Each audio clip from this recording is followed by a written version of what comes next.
Now, as I review some material on Internet Movie Database, thank you so much, I see a pattern here. In 1993, you won an Emmy for Picket Fences. Right. And in 1994, you won an Emmy again for Picket Fences. That's right. And then you also won the 55th annual Golden Globe Awards. You won that one, and then you won the following year. So there's like a pattern For Ally McBeal. Right. Right. There's like a kind of like a history, a pattern of you winning awards back to back a year later, and that oftentimes doesn't happen in this industry. You may see it a few times, but not too much. Did it surprise you that you won again the following year? I think it surprised us more on Ally McBeal that we won the first year. I'm sorry, on Picket Fences, I think it surprised us more that we won the first year. It was not a very popular show. Oh, yeah. You know, and television has changed so much since then. Yes, it has. We got what today would be fabulous numbers, and at that time they weren't. You know, there are so many different outlets now, and the whole rating system is so different. Mm-hmm. But I guess we won maybe back to back because the show was still fresh and new. I think that's more why we won one year and then the next year. What was the obsession with Barry White? I think he just. Was that David, you? No, Your that was idea? David. David loves music. Okay. David loves music. And Okay. I think he just saw the irony of putting Barry White together with Peter McNichols. Peter McNichols was hilarious.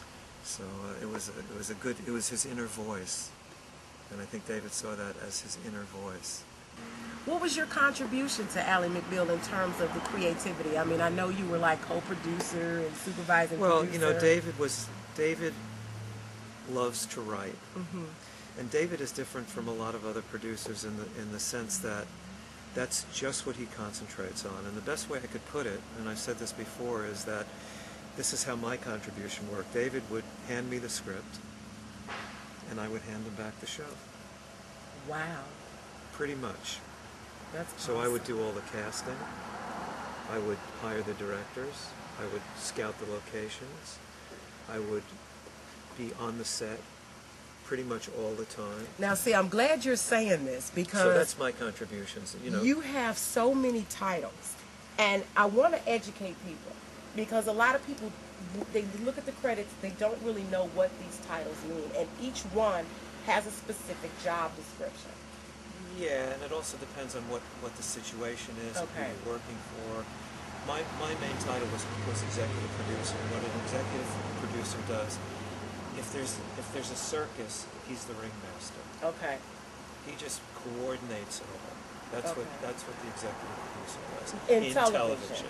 Okay. It's different in movies. Right, But because in TV, that's what you do. because I've done shows and I've talked to several executive producers, and I'm basically one myself, but they also get involved with funding or not in television. Not really. Okay, so that's just primarily movies. It's more creative. It's more Executive creative. producers in television is more creative. Now, sometimes writers, a TV show usually has at least a half a dozen writers. Oh, absolutely. Not a David Kelly show, because he pretty much does that himself. He does all And the most writing. shows have a lot of writers, and writers have those credits. Okay, so what is the difference? Because you have all these. So what is a co-producer or co-executive producer? A junior writer. Okay. See, it sort of comes from two different places. Okay. When I started producing, my title was associate producer, because that's the first title you get. Like right in the beginning, you're an associate producer. Okay. And your duties are much more limited. Generally, an associate producer in television just supervises the sound. That's what he does. Oh, really? Yes. Wow. Yes. So an associate producer isn't more like an assistant to the producer, or? No, he's a Well, on Jerry Springer he's it a is. low-level producer. He's what I would call a low-level producer, Okay. and that's not. I'm not making a nasty Yeah. remark. It's just he starts out producing by basically being in charge of the final sound of the show. Wow. That's what a That is so interesting. Yeah. So what is a supervising producer and you're a just higher up on the chain. supervising associate producer? Well, you can sort of break this down into a million things, but Yeah. you know, and in terms of writers, like a junior writer will be a co-producer, Okay. and then as he moves up and gets more money, then he's a producer, and then he's a co-executive producer, and then he's an executive producer. Now, there are some episodes of some of the shows that you've worked on. I noticed that you carry more than one title. Some of the shows you've worked on, you were A director, director and and executive producer. So I'm trying to get in your business a little Okay, bit. it means I directed the episode. Right. I'm always on the series. But do you get 2 checks? Yes, you do. Okay, I just want to make sure.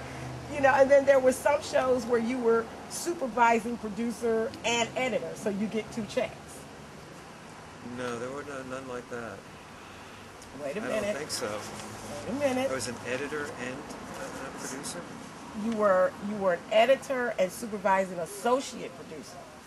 Okay, that might have been on when I first started out Yes. producing on LA Law. Yes. That's correct. I don't think I got 2 checks though. Okay, you didn't get 2 checks then. Okay. Okay, yeah, because I often wondered if a person wore more than one hat. Well, as an executive producer, you have a contract, and you get a fee for every episode that's produced. Now, if I direct one of those episodes, it's a whole different thing because I'm still being paid as a director. Every director gets paid, so I get paid as a director. So it's a very nice situation. And just to clarify, it was your anniversary show. Okay. It's October 10th, 1991, LA Law, Something Old, Something New was the Right. name of the episode. You were supervising associate producer and editor. Okay. And that was 18 years ago this weekend. Wow. Now, there is a very famous You comedy. did a lot of homework. Yes, I did. Yes, I did. There is a very famous comedy actor who a lot of people don't know that was on Picket Fences who's really big now. Do you know who that is? Oof. Well, you said I know there's a very famous big actor, but not a comedy actor, Don Cheadle. No, Was I'm on not. Picket Fences. Yeah, Don Cheadle Don's was on certainly Picket done Fences, very but well. so was Jack Black. That's right. That's right. Jack Black is hilarious. That's right. And he was on Picket Fences. That was my directorial debut was on Picket Fences. Wow. And when I think back, what a cast. It that was I a had. cast. It was a What a beautiful cast. show. Fivish Finkel and Ray Walston and Kathy Baker and Tom Scarrett. Edie McClurg is a comedian. Do you know who Edie McClurg is? No, I'm not familiar. She was in Ferris Bueller's Day Off. Okay. She played the secretary. Yes, she's hilarious. She's hilarious. He's a righteous dude. Jack Black. Yeah, Yes. That's right. Jack You threw Black me a is little bit awesome. on the comedian thing. I said comedy actor. Comedy actor, okay. Yeah. Yeah, Jack Black. I'm a huge Jack Black fan, and he's totally. He played a hot dog.